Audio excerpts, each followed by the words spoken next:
Magandang araw, Luzon, Visayas, Mindanao. Bayan, nakarating na po sa Myanmar ang unang batch ng Philippine Interagency Humanitarian Contingent para tumulong sa isinasagawang medical search, rescue, and retrieval operations.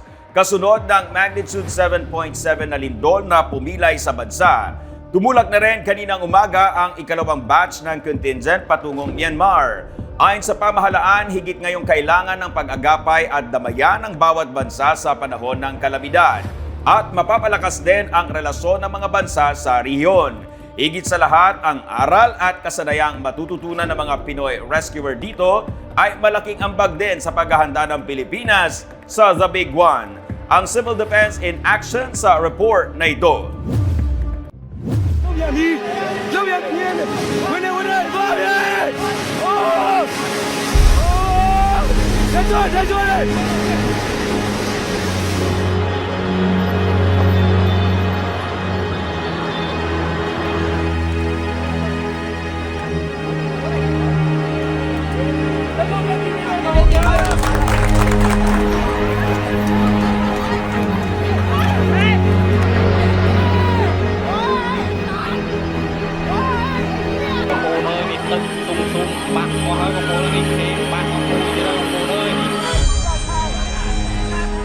Matapos ang pagyanig ng 7.7 magnitude na lindol sa Myanmar at Thailand nitong March 28, agad na umaksyon ang gobyerno ng Pilipinas para maikasa ang isang humanitarian assistance and disaster relief mission sa bansang Myanmar na matinding pinadapa ng malakas na lindol.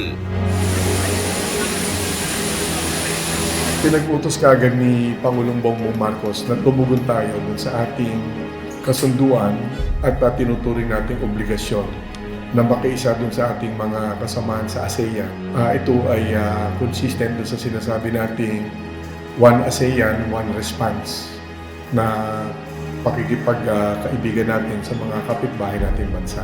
So may pinag-utos siya ni Pangulong Bongbong Marcos at ni Secretary Gilbert Teodoro, agad na pinulong ng Office of Civil Defense yung ating mga kasamahan na maaaring magbigay ng kanilang mga tauhan kagaya ng ginawa natin noon sa Turkey, kung maalala ninyo.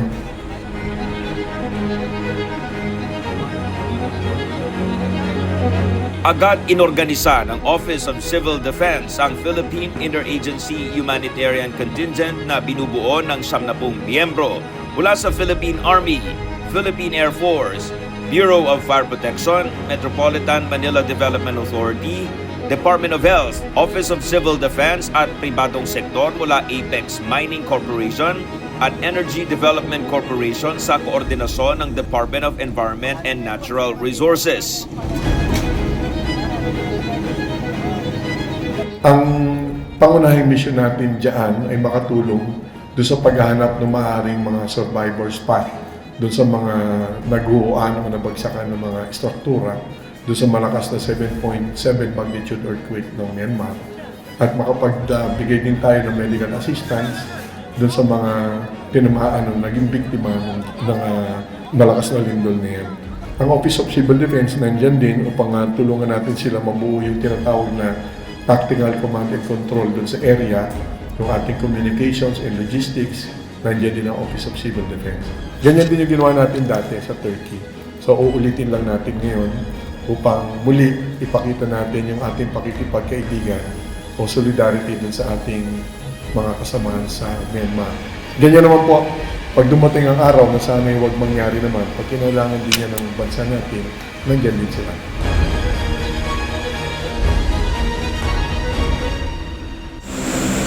Madaling araw nitong Martes, April 1, maagang nagtipon-tipon ang 58 miyembro ng first batch ng contingent papuntang Myanmar.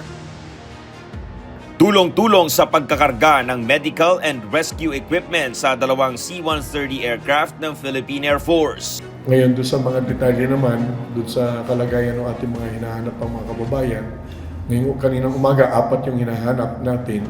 Dalawa kasi doon ay talaga nandun sa mismong gumuhong gusali at yung dalawa naman ay unaccounted for. Sana iligtas pa sila or maililigtas pa natin. Sa send-off ceremony sa Villamor Air Base para sa Philippine Interagency Humanitarian Contingent sa Myanmar na inorganisa ng Office of Civil Defense, naroon mismo sina Health Secretary Teodoro Herbosa, Philippine Air Force Commanding General Lieutenant General Arthur Cordura, OCD Administrator Undersecretary Ariel F. Nepomuceno, at OCD officials na sina Assistant Secretary Bernardo Rafaelito Alejandro IV, Assistant Secretary Carlos Batan, at Assistant Secretary Cesar Idio.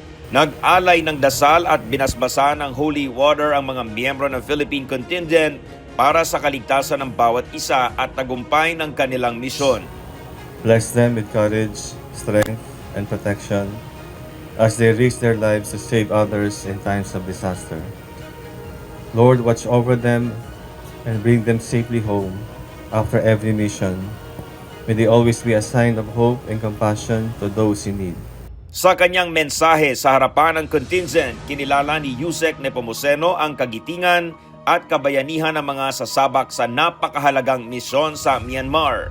Nagpapasalamat kaming lahat sa inyo dahil sa inyong kaalaman, kagalingan at sakripisyo ay maipapakita natin sa ating mga kapitbahay sa Myanmar na ang ating bansa ay nagmamalasakit sa kanila. Kagaya ng ginawa natin sa Turkey dati, ipinakita natin na tayo ay kaisa ng buong mundo at sa pamamagitan din ninyo ay kapag tayo naman ang nangailangan, nandyan din ang ating mga kapitbahay at ang ating mga kasamahan sa ibang bansa. At ang ating pagtalima rito at pagtugon sa kautusan na rin ni President Bongbong Marcos at ang aming hepe, si Secretary Gilbert Teodoro, ay isang kautusan na alam naming lahat na sa inyong puso ay natural at iyan ay inyong katungkulan, subalit gusto namin pa rin iparating sa inyo at sa inyong mga pamilya ang aming lubos na pasasalamat. Kaya pagbutihin ninyo at alam namin na malaking sakripisyo ang ilang araw niyong ipamamalagi dyan sa bayan ng Myanmar at gawin niyo muli ang inyong misyon. Make our country again proud. Make yourselves proud. Make our teams proud. Dalawa yung importante nating gagampanan dyan. Unang-una, of course, yung pagtulong doon sa mga maaring paghahanap doon sa mga maaring buhay pa na mga naipit doon sa mga gumuhong mga istruktura dyan sa Myanmar. Yan ang importante dahil may panahon pa upang iligtas sila. Pangalawa, galing sa Department of Health, importante yan. Meron silang ipinadala na 32-man team na mga makakatulong para sa medical mission at assistance dito sa Myanmar. Ipinagmalaki naman ni Health Secretary Teodoro Herbosa na ang ipinadalang Philippine Emergency Medical Assistance Team ng DOH ay kabilang sa 52 World Health Organization classified teams sa buong mundo. Asa atin po ang number 44, 45 at 46. Ito yung team number 44 ng Eastern Visayas Medical Center. Pero hinaluan din namin ng people from 45 and 46. Kasi yung 46 nakapunta na ng Turkey. So may battle tested sila. So sinamahan namin ng ibang members who were actually in Turkey during the last earthquake. So they are self-contained, well-trained, no? They will set up the field hospital, they will set up logistics, at saka lahat ng each member of the team may role. Dagdag pa ni Secretary Herbosa, napakakritikal ng kanilang papel lalo na sa pagresponde sa malalaking kalamidad sa bansa. Sila yung mga personnel na tumulong during sa Typhoon Haiyan. Sabi ko, pag nagkaroon ng big one sa Metro Manila, kayo ang magre-responde sa amin. So itong gagawin nila dito, parang preparasyon din yan kung tayo ay magkaroon ng big one sa Metro Manila. Nakarating na kahapon sa Myanmar ang unang batch ng Philippine contingent. Umalis naman kaninang umaga ang ikalawang batch na may 31 miyembro. Isa ang nabawas dahil sa isang di inaasahang emergency. So, good luck sa inyong lahat at sana ay maging matagumpay na ma-accomplish natin ang ating objective para makatulong sa search and rescue sa Myanmar, yung mga apektado ng magnitude 7.7 earthquake at makatulong din sa humanitarian assistance need doon.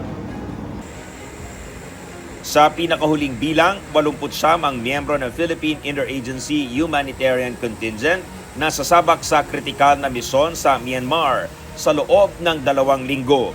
Pero posibleng ma-extend depende sa magiging sitwasyon doon at kung hihiling pa ang bansang Myanmar ng extension. Ang pangunahin nating dahilan kung ba tayo nandyan, again, bilang ipakita natin yung ating pakikipagkaibigan na tayo maasahan kapag kinakailangan ng ating mga kapitbahay. Ano? Yan ang unang-unang dahilan. Siyempre, kasama na rin yan, matututong muli yung ating mga kasamahan.